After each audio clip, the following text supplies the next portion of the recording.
Joining me this afternoon on the show, as I've promised, Dan Stewart, who is a member of a couple of great Melbourne bands, Total Control and the UV Race. He was also the founder of Stained Circles, a great label that released a lot of Jay Reatard's music. And I thought with the film screen this year's MIFF, Dan knew Jay quite well, worked with him, was a big fan of his music, and I thought it'd be great to have him come in and play some of his favourite tunes. Thanks for coming in, Dan. No problems.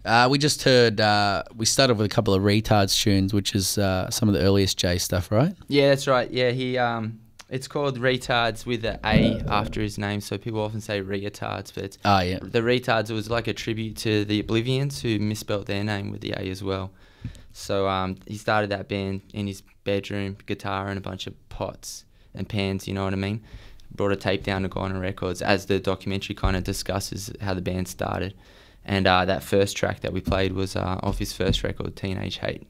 Yeah, and then we heard another one. We heard All the Walls Are Closing In, which is my favourite Retards track. I think it's just excellent. It's just so obnoxious and teenage frustration and hatred of the world. So I think that's the best track that he did. That kind of sums up Jay's music as well: hatred of the world, and teenage frustration. Yeah, totally. Even as he kind of got on and tried to express a more pop sensibility.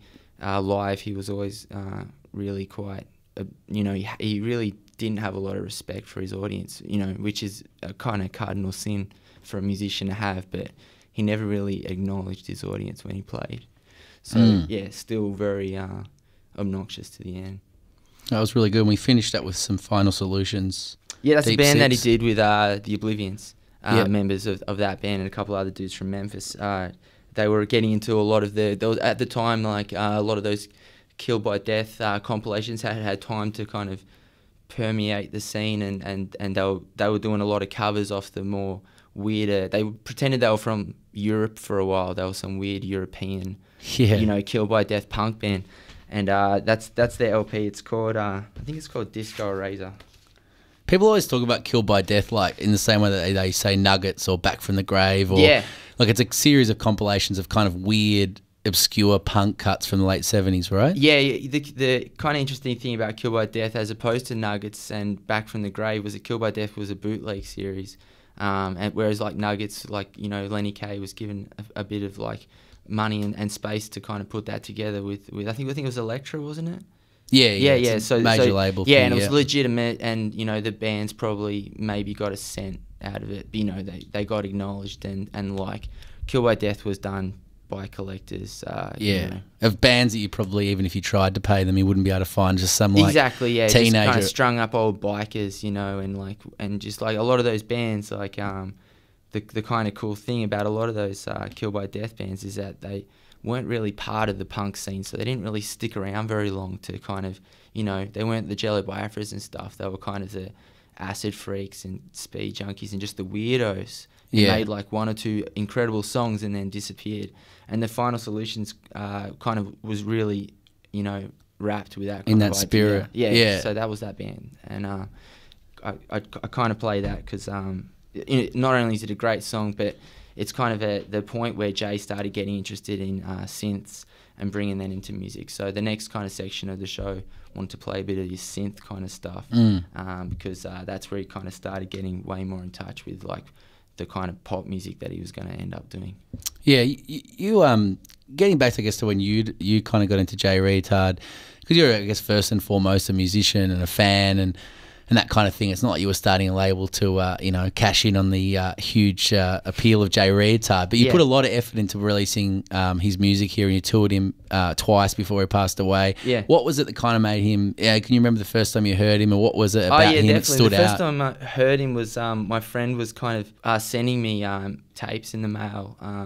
James, actually, who drums for Total Control, was really into synth-punk and black metal, and Lost Sounds kind of like was a band that tried to bring those two kind of disparate genres together, and in oftentimes in a quite horrible way, but they made it sometimes work. And I mean, the very concept of that is quite terrible, I know, so I'll just kind of say that that's not exactly what they're about, but that's how I got into them, and that's how I got into Jay.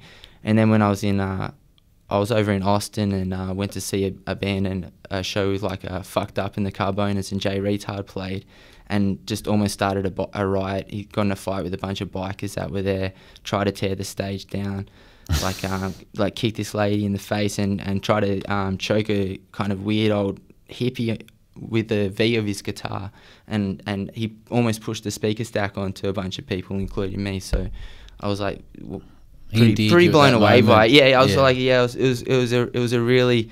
I mean, I've been going to hardcore shows and the like since I was like 14 years old, but that was definitely a very violent and memorable kind of punk show. You know, like I remember that. You know. Yeah.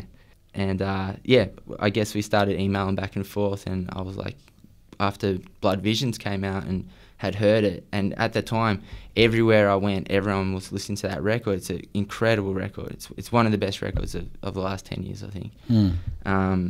Just really still quite obnoxious. Like the sound of it is still insanely obnoxious for how popular that record became with like people that are into like it's got the English punk kind of thing. And just straight up really great tunes, and everywhere I went people were playing it, but here it hadn't really had a chance to, like we were getting it in at Missing Link when I worked there and stuff, but it hadn't really had a chance to get around, so that's why we decided to license it and bring Jay over to tour. And you watched the film last week, Better Than Something. You can be honest here, because what you thought of it, as someone that knew him and knew his music so intimately, what did you think of the film overall? Well, I thought, I'll be honest. I thought as a story, his life is kind of just this kind of myth that you tell about a poor person really struggling in the American South, gets into punk music, gets into rock music or whatever, and makes it his life and writes all these great songs, but can never escape the demons of, like, you know, drug abuse and stuff, and ends up dying, you know, when he's quite young. So it's a kind of a story that you hear a lot, and it's been happening, you know, since people started picking up guitars to get out of the ghetto. So I thought as a story, you know, it's quite an interesting kind of life, you know. He's led a pretty interesting life, and I thought the way that they focused on how his music was meant to kind of catalogue his life, because he did often talk about dying, you know. A lot of his songs are about dying, and he talked about it a lot. So I think that side of the documentary is really good. I just think also the other side that they didn't get a chance to explore much was the actual kind of like place that he came out of. You know what I mean? The bands that he was doing when he was younger, you kind of didn't get a really good feel for actually how important those bands were for the sound of that. Of like, you're talking about the Oblivions and all those Memphis bands? Like the Oblivions, and like they kind of talk about it briefly, but you know, you've got the Oblivions and the Gories, and that's where the Retard sound and attitude came out of.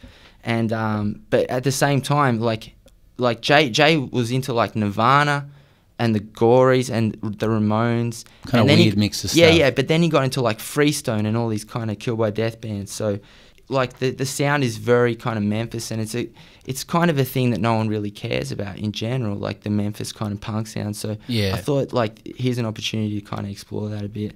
But look, the end of the film I thought was like really good when he's actually, I better not give it away, but I mean, you know, when you get to know his family. Yeah, you get to know his family, and I think that's important. Yeah, I think it's worth seeing. And the one thing I liked about it, it's always a disappointment when you don't get to focus on the actual music, you don't get more of an insight into how the music was made. But I did love the fact they went into his house and he had a permanent studio set up at every time. Yeah. And I always felt like Jay Reatard records just sound like a guy, like something bad's just happened to him. He's gone to the studio and bashed out a tune in response to it. And that's exactly how he recorded. He said he's got it set up at any time. Yeah. So as soon as he gets inspiration, he just goes like that, you know. Yeah, totally. One of the coolest things about kind of being around him was that he spoke a bit about how he basically wrote a song every day, you know, and then at the end of the week he would scrap the ones that he didn't like and keep one, and then, you know, put them together, and finally a record would come out. But he put out so many records, and even though the documentary alludes to it, if you actually have a look at his records, like there's like 100 of his records. Yeah. You know, if you put them side by side, that'd be most of someone's record collection. Yeah. It's a lot of records. And he was how old when he passed away? At 29, yeah. 29. Yeah, so he did a lot in a short amount of time. Yeah, you're right. But we're talking to Dan Stewart. He was he worked with Jay Reatard, and we're also talking about Jay, the film that's about him at screening this year's film festival. And one of the other things that's kind of interesting about Jay's music and that kind of vitality that was in his sound, the instant recording, is you also get a sense of all the music that he was inspired by. He'd move on really quickly, and we're going to go to some of the more synth-based stuff that he did, which was one of his many phases as a musician. Yeah, definitely, yeah. That's kind of the place where I started hearing about the screamers and stuff, was when, like, Jay was always talking about him. And that's a band that kind of really gets overlooked because they didn't really put anything out. But yeah, a phenomenal kind of like influence on this kind of middle period of Jay's work was that synth-punk sound, like Screamers, Nervous General, a lot of those West Coast bands. Thanks for coming in, Dan. Thank you.